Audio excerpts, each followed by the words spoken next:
جلال الدین رومی کا اصل نام محمد بن محمد حسین اور لقب مولانا روم ہے۔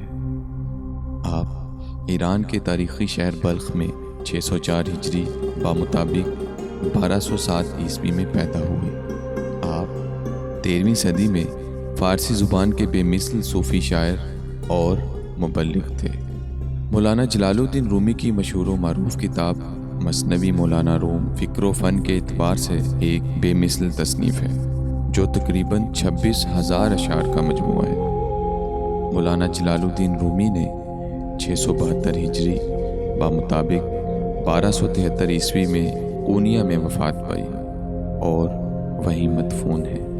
مولانا رومی کے اقوال زری، ضرب الامثال اور حکایات پوری دنیا میں زباں زد عام ہیں جو علوم قرآن و حدیث سے اخذ شدہ ہیں۔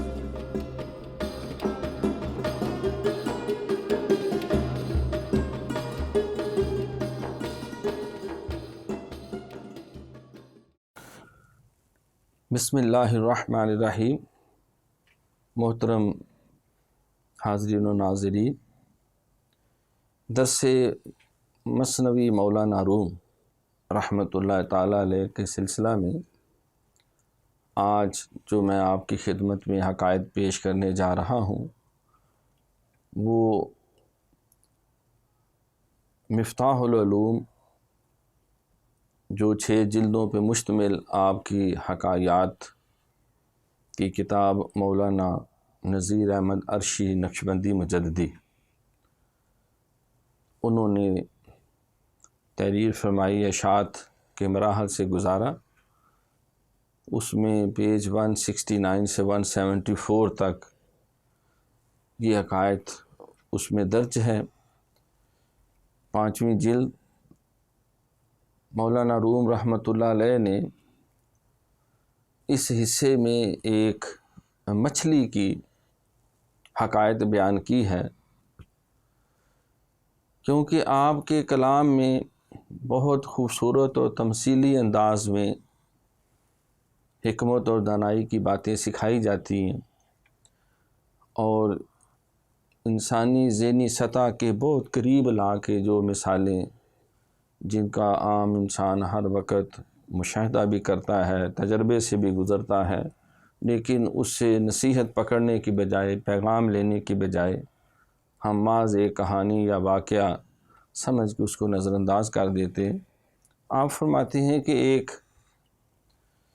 مچھلی جو ہے وہ طوفان آیا اور سیلاب کے ساتھ بہت ساری مچھلیاں جو ہیں وہ کناروں سے باہر دوسرے تالابوں میں، دریاؤں میں پہنچ گئیں۔ اب ایک ان میں سے مچھلی جو تھی وہ بظاہر تو بہت عقل مند نہیں تھی، لیکن اس نے اس چیز کو بھانپ لیا کہ سمندر میں جس طرح میری حفاظت تھی اور وسیع و عریض میرے لیے مواقع تھے تیرنے کے اور اپنے جان محفوظ رکھنے کے، اب یہ چھوٹے ندی نالوں دریاؤں کے اندر یہ ممکن نہیں ہے۔ اور بہت سارے شکاری بھی اس تاڑ میں تھے کہ یہ سیلاب کا پانی نیچے ہوتے ہی انہوں نے مچھلیاں پکڑنے کا تہیہ کر لیا۔ تو وہ جس چھوٹے دریا میں دیگر مچھلیوں کے ساتھ پہنچی تو اس نے ایک تدبیر سوچی کہ کس طرح میں اپنی جان یہاں سے ان شکاریوں سے بچا سکتی ہوں۔ جو سیانی مچھلیاں تھیں وہ اچھل کود کرتی رہیں، اپنی بہادری و دلیری کا مظاہرہ کرتی رہیں۔ انہوں نے موقع کی نزاکت کو نہ سمجھا کہ یہ سمندر نہیں ہے، یہ چھوٹے دریا ہیں، یہ چھوٹی ندی نالے ہیں، یہ عام قسم کے تالاب اور جوہر ہیں، اور انہوں نے اپنی بہادری اور دلیری ڈبکیاں لگانے کا سلسلہ جاری رکھا۔ شکاریوں نے گھیرا ڈال لیا اور انہوں نے ان کو پکڑنے کے لیے تیاری شروع کر دی۔ اب یہ مچھلی جو بظاہر عقل و دانش میں بہت بلند تو نہیں تھی، لیکن اس نے حالات کو محسوس کرتے ہوئے اس نے سچویشن کو سمیل کیا اور بزرگوں سے ایک بات سنی ہوئی تھی کہ مچھلی اگر پانی میں فوت ہو جائے تو وہ حرام ہوتی ہے، پانی کے باہر اگر فوت ہو جائے تو وہ حلال ہوتی ہے۔ تو اس نے اپنے آپ کو بے سد کر لیا، گویا کہ وہ فوت ہو چکی ہے، مر چکی ہے، اور پیٹ اوپر کر لیا، باقی حصہ نیچے کر لیا، اور پانی کے تھپیڑوں کے ساتھ اور وہ ڈبکیاں کھاتی، کبھی اوپر کبھی نیچے، جس طرح کوئی تنکا پانی کے اوپر تیر رہا ہوتا ہے اور لہر کے ساتھ وہ اوپر نیچے ہوتا ہے۔ شکاریوں نے جال پھینکا، جو مچھلیاں اچھل کود کر رہی تھیں اور اپنی بہادری اور دلیری، چابک دستی اور چلاکی ہوشیاری کا مشاہدہ کر رہی تھی، مظاہرہ کر رہی تھی، وہ جو ہے وہ اس جال کے اندر پھنس گئیں، اور یہ جو مردہ بن کے اوپر تیر رہی تھی، کسی شکاری نے اس کو پکڑا اور بہت بڑی مچھلی دیکھ کر بڑا افسوس کیا کہ یہ اتنی اچھی مچھلی جو ہے یہ پانی میں مر چکی ہے، اور حقارت سے اس نے اس پر تھوک بھی دیا اور اس کو پرے پھینک دیا، اور جو جال میں مچھلیاں انہوں نے پھنسائی تھیں، جس طرح انہوں نے جال کو لگایا، وہ ساری پکڑ کے انہوں نے اپنے بے رحم ہاتھوں سے، چاقو اور چھریوں سے ان کو ذبح کر کے پیٹ چاک کر کے لے گئے۔ تو یہ مچھلی جس نے حکمت اور دانائی اور حالات کے موافق جو تدبیر اختیار کی، اس کو وہیں پھینک دیا گیا، تو وہ وہاں سے رینگتی رینگتی بتدریج پانی میں، اور پانی سے آگے پھر رینگتی رینگتی یہ ایک بڑے سمندر اپنے اس طرف پہنچ گئی، اور اس طریقے سے اس نے اپنی جان بچائی، اور دل میں یہ تہیہ کر لیا کہ آئندہ جب سیلاب آئے یا ایسا ماحول پیدا ہو تو اس نے کنارے پہ رہنے کی بجائے دور سمندر کے اندر رہنا ہے، تاکہ دوبارہ وہ اس محفوظ پناہ گاہ سے باہر نہ نکل جائے۔ مولانا روم رحمۃ اللہ علیہ مچھلی کی اس دانش اور حکمت کو پیش نظر رکھتے ہوئے بہت سے اس سے اسباق اخذ کرتے ہیں۔ ایک بات یہ بیان کرتے ہیں کہ غلطی کسی انسان سے بھی ہو سکتی ہے، انسان مرکب من السہو والنسیان، انسان صحیح و خطا کا پتلا ہے، کوتاہیاں ہو جاتی ہیں، کوشش بھی کرتا ہے، تو اپنی غلطی کے جب اثرات بد رونما ہونے لگے تو فوری طور پہ نادم ہونا چاہیے، توبہ کرنی چاہیے، اور ان حالات میں اللہ سے دعا التجا کر کے جو حکمت اور دانائی کا راستہ ہے وہ اختیار کرنا چاہیے، تاکہ اس آفت اور مصیبت سے نجات حاصل ہو۔ اور اس کا ایک طریقہ یہ ہے کہ جو تصوف کا اصول و ضابطہ ہے، موتوا قبل ان تموتوا، حضور علیہ السلام کی حدیث ہے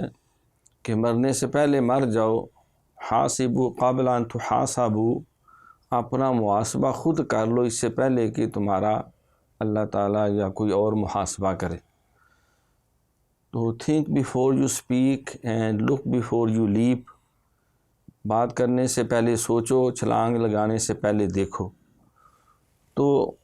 مولانا روم فرماتے ہیں کہ اس سے یہ بات سامنے آئی کہ انسان کو اپنی ہوشیاری، چالاکی اور دانائی اور محض اپنے آپ کو عقل کل سمجھتے ہوئے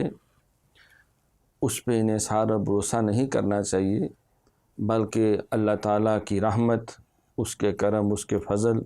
اور اس کی بارگاہ میں رجوع کرے، اور جو اس نے رہنمائی دی ہے، اور وہ رہنمائی کیا ہے کہ افضل الدعاء الاستغفار، کہ اس کی بارگاہ میں بخشش طلب کرے کہ اللہ میں اپنے گناہوں کے سبب، بے حکمتیوں کے سبب، نافرمانیوں کے سبب اس آفت میں، اس عذاب میں، اس آزمائش میں پھنس گیا ہوں، اب تو میری مدد فرما، اور اپنے آپ کو اللہ کی رضا کے سپرد کر دے اور اس کے کرم پہ بھروسہ رکھے، تو وہ جب توبہ قبول ہو جاتی ہے تو ان الحسنات یذہبن السیئات، تو وہ نیکی جو ہے وہ گناہوں کو دبا دیتی ہے اور اللہ تعالیٰ وہ گناہوں کو نیکیوں میں بھی بدل دیتی۔ تو اس مچھلی کی سادہ سی عقائد سے آپ نے یہ سبق بھی دیا کہ جو اپنی غلطی کا اعتراف کر لیتے ہیں اور اپنے اللہ کی بارگاہ میں نادم اور شرمندہ ہو جاتے ہیں، تو یہ عمل جو ہے ان کے لیے اللہ کی بارگاہ میں بہت زیادہ عزیز، محمود اور پسندیدہ ہے۔ اسی طرح کی اسی ضمن میں آپ نے حکایت اور بیان کی کہ ایک تاجر کا بہت خوبصورت اور پیارا طوطا تھا، اور وہ اس سے ہم کلام بھی ہوتا، گفتگو بھی کرتا، اور سارے مہمانوں عزیزوں کو بھی وہ دکھاتا اور اپنی شان کو بڑھاتا۔ وہ سفر پہ جانے لگا تو اس نے کہا کہ طوطے کوئی تیرا پیغام ہو، میں اس دیس میں جا رہا ہوں جہاں سے میں تجھے پکڑ کے لایا تھا، اپنے دوستوں ساتھیوں کو کوئی پیغام ہے تو دے۔ اس نے کہا میرا سب کو سلام کہنا اور کہنا کہ تم آزادی کی نعمتوں سے بہرہ مند ہو، لیکن مجھے تم نے بلا دیا ہے اور میں پنجرے میں قید۔ وہ تاجر، وہ سوداگر سفر پہ گیا اور اس جنگل سے گزرا تو اس نے طوطوں کو اسی طرح آواز دی کہ تمہارا ایک ساتھی جو کچھ عرصہ پہلے یہیں تھا اور وہ میں نے گرفتار کر کے پکڑ کے اس کو لے گیا، وہ تمہیں سلام کہہ رہے اور اس نے یہ شکوہ کیا ہے کہ تم آزادی کی نعمت سے بہرہ مند اور میں پنجرے میں قید۔ تو وہ پیغام ملا تو وہ سارے طوطے جو تھے وہ دھڑام سے درختوں سے زمین پہ گرے اور سارے فوت ہو گئے۔ تاجر کو بڑا افسوس ہوا، وہ واپس آ کے اس نے وہ پیغام دیا طوطے کو کہ وہ طوطے جنہیں میں نے تمہارا سلام پیش کیا، تمہارے ماں باپ، عزیز و اقربا، تو وہ یہ بات سنتے ہی وہ سارے کے سارے زمین پہ گر کے فوت ہو گئے۔ جب اس طوطے نے یہ بات سنی تو وہ بھی غش کھا کے گرا اور وہ بھی پنجرے میں بے سود ہو کے گر گیا، گویا کہ مر گیا۔ تو تاجر کو بڑا افسوس ہوا کہ یہ میرے ساتھ بڑی زیادتی ہوگی، جنگل میں وہ طوطے مارے گئے، یہاں میرا اپنا طوطا ان کی بات سن کے مر گیا، میں اتنی غمناک کہانی نہ ہی سناتا۔ دکھ کے ساتھ اس نے کہا اب اس کو پنجرے میں رکھنے کی ضرورت کوئی نہیں۔ تو اس نے جلدی سے پنجرے کا دروازہ کھولا اور طوطے مردہ کو پکڑ کے ٹانگوں سے باہر اچھال دیا کوڑے کرکٹ کی طرف۔ جب اس نے اچھالا تو طوطا پھڑپھڑاتا ہوا جو ہے وہ درخت پہ جا کے بیٹھ گیا۔